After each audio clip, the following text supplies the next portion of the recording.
I'm going to go out on a limb here and saying you're probably doing more than you need to do to get the results that you want in many cases.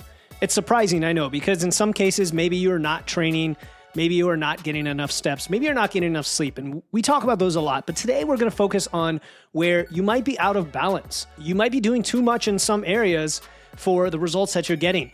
And a way that we can rebalance that using a powerful principle from engineering so that you can know where you're overdoing it and where you might need to step it up a little bit. And we're going to deep dive into how you can apply that to your fitness journey to work smarter, more efficiently, and break through any of the frustrations or plateaus you've been experiencing because you're not sure how to fit it all in.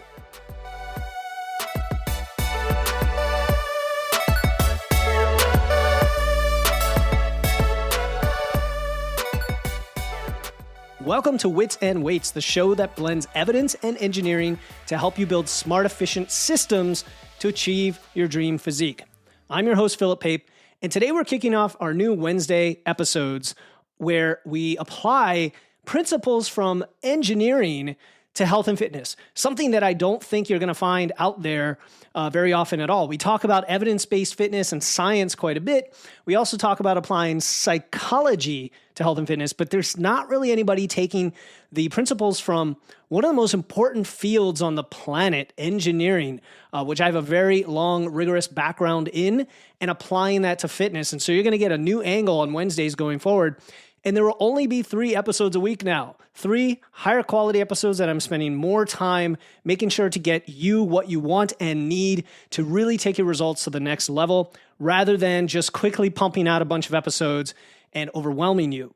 And we're going to touch on that principle today of how less is more and how you can apply a principle to your overall fitness and nutrition strategy and make it a little bit more efficient and less time consuming. That's what we're going to talk about today. And it's a principle called the Pareto principle. It's the 80-20 principle, but you might have heard 80-20 used in different contexts, like, 80% whole foods. That's not what we're talking about. I'm going to explain in a little bit. And of course, before we dive in, as always, if you enjoy these concepts, if you enjoy the show, if you want more content on building muscle, losing fat, improving your health and physique, especially from a different angle, right? Where we're more intelligent about it. We want to take advantage of the limited time that we have so that we can really enjoy life to the fullest. I want you to hit the follow button right now to help more people find the show, but also help you never miss another episode. So let's get into it today. This, again, is going to be a little bit less scripted on Wednesdays. Our Monday episodes will be the more traditional deep dives. For example, next Monday's episode will be on my stair-step fat loss approach. What it is, how it compares to the traditional approach, and how you can apply it to potentially make a fat loss phase much easier. And then on Wednesdays, like today's the very first one, you are going to hear me take something from engineering and apply it to fitness and nutrition. And then Fridays are our guest episodes. And sometimes we'll mix it up a little bit, but that's the general idea. So here's the common issue that I want to address today that we all experience.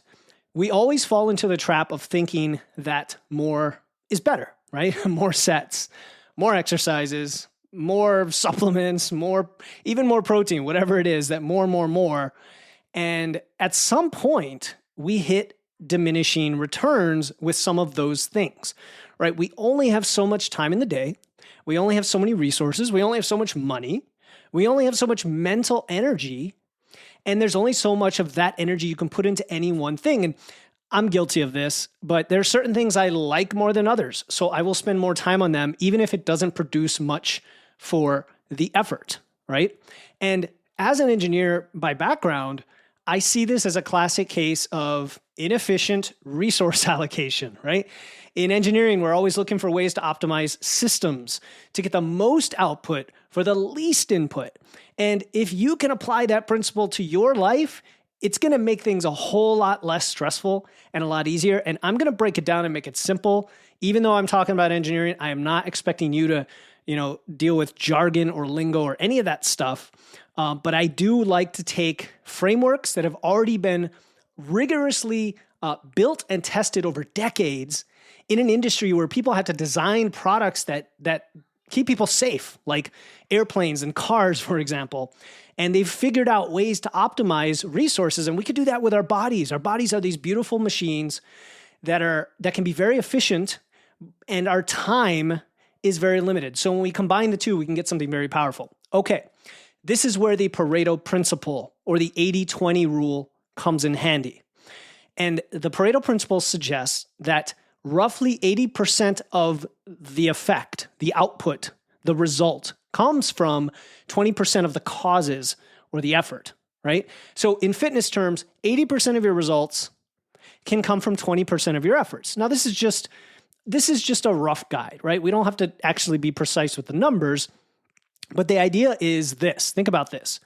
If you don't go to the gym at all, okay, what is your result? Nothing, right? And sometimes worse than nothing. Like you lose muscle mass and you get, weaker with time.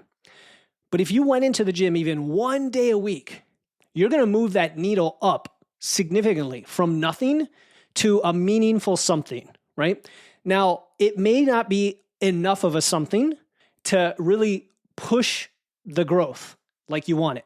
And that's where there's this threshold where we say, look, if you can get to the gym 2 days a week, you're probably going to start to grow your strength and muscle and be able to keep adding weight to the bar or reps every time you go to the gym, right? And some people will argue you could do it once a week if you train super, super, super hard that one day. But there's some practical considerations here, like going 1 day a week, it's hard to be consistent. It may not be as enjoyable just doing it 1 day a week. How do you make it a routine? Things like that. But besides that, I would say 3 days a week is where we see roughly 20% of your effort now is going to the gym and you're getting 80% of the results, right? And let's put that into hard, practical numbers.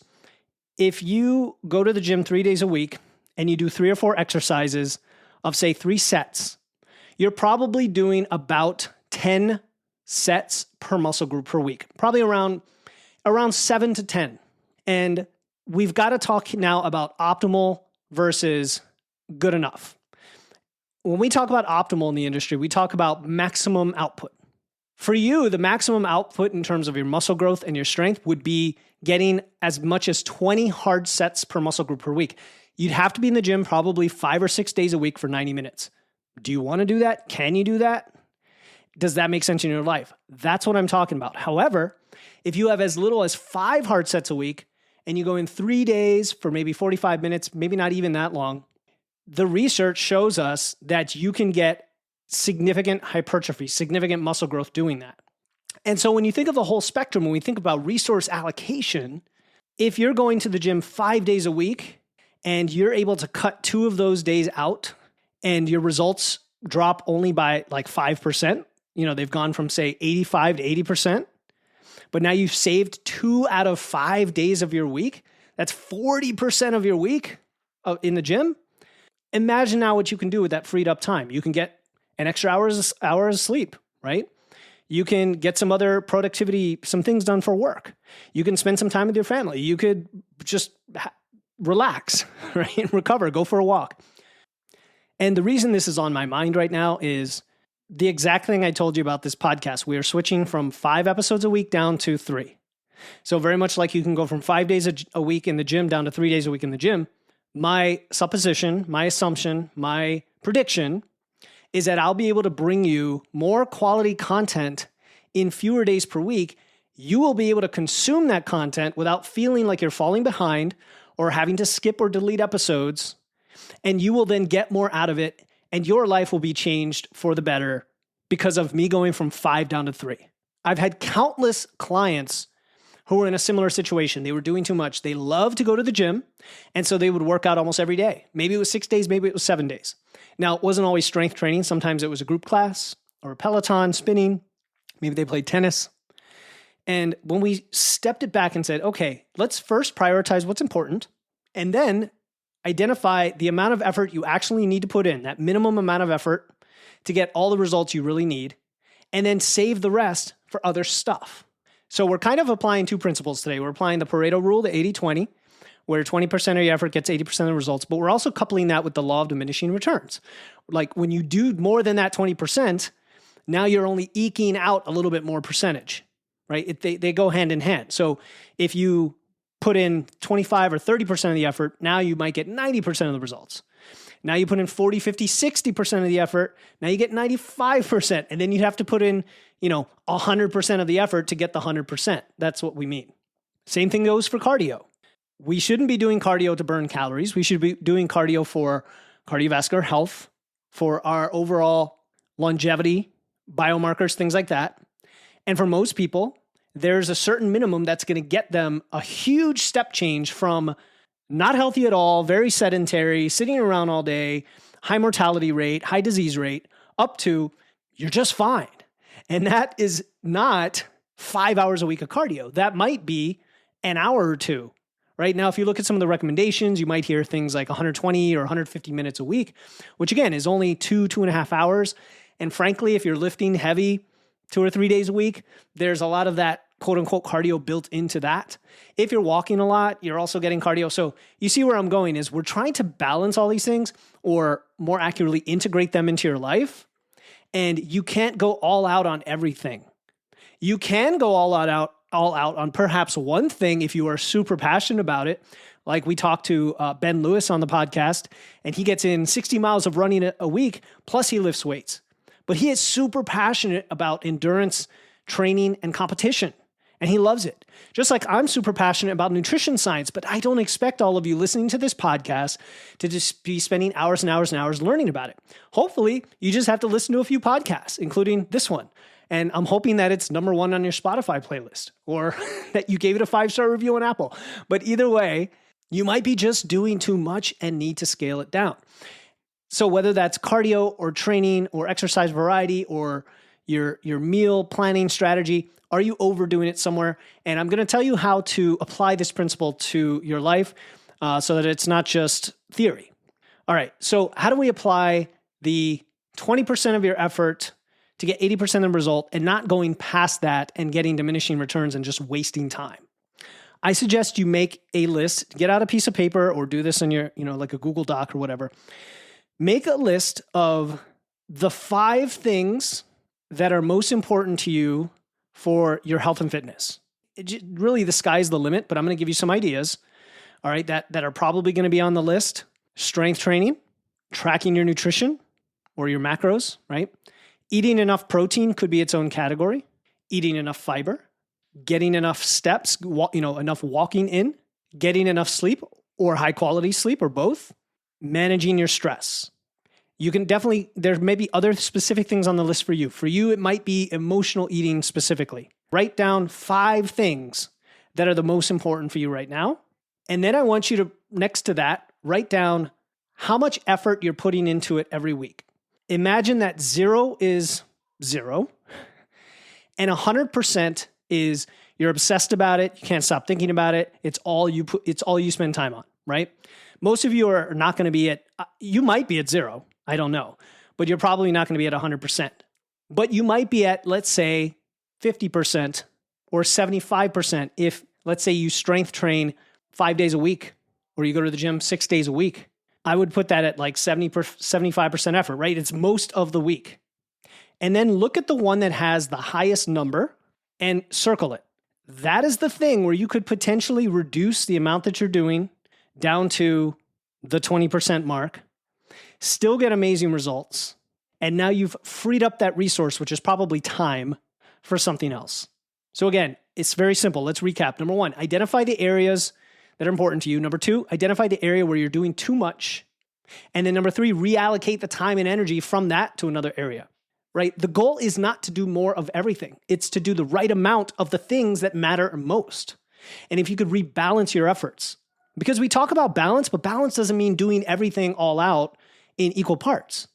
It means integrating it into your life in a natural way that's enjoyable, that still gets you the result. So if you can rebalance your effort based on the 80-20 rule, the Pareto principle, you don't just change how you approach this, you're actually changing your mindset to allow yourself the freedom and the time to do other things and still get the result. All right, so I said it would be a little bit unscripted, and it was. If you enjoyed the episode, let me know. If you didn't or think I can improve, again, this is the first one. I'm going to continue improving on these. This is step one. This is like when you go to the gym the very first time and you try a squat, you've never done it before, you're clumsy, you're imbalanced all over the place. That's like this episode for me. Granted, I have some other foundations having done, 300 episodes at this point, but I want these to be very helpful going forward. If you want help engineering your strategy using this principle, I've got something new going on. So I used to do these 30-minute calls. I'm now doing something that's shorter and more fast-paced, and it's a 15-minute rapid nutrition assessment. It's not a sales call. I've said this before. I'm not going to sell you anything. Trust me, I'm not going to mention my coaching at all. What I like to do is meet people and help you identify where you might be overdoing it and how to rebalance your efforts. We're going to come away with the one thing that's really holding you back that you can change and a quick 3-step action plan to get you results quickly. That's really all it is. So to book your free 15-minute rapid nutrition assessment, click the link in the show notes or go to witsandweights.com and click free call at the top. Actually, there's a link now at the top of the website on the top right, a big button that says rapid nutrition assessment. So again, click the link in the show notes or go to my website, witsandweights.com, click the big button at the top right, and we'll have that discussion. We can say hello, we can meet and come up with that quick action plan for you. Until next time, keep using your wits, keep lifting those weights, and remember, in fitness as in engineering, it's not about doing more, it's about doing right. I'll talk to you next time here on the Wits and Weights podcast.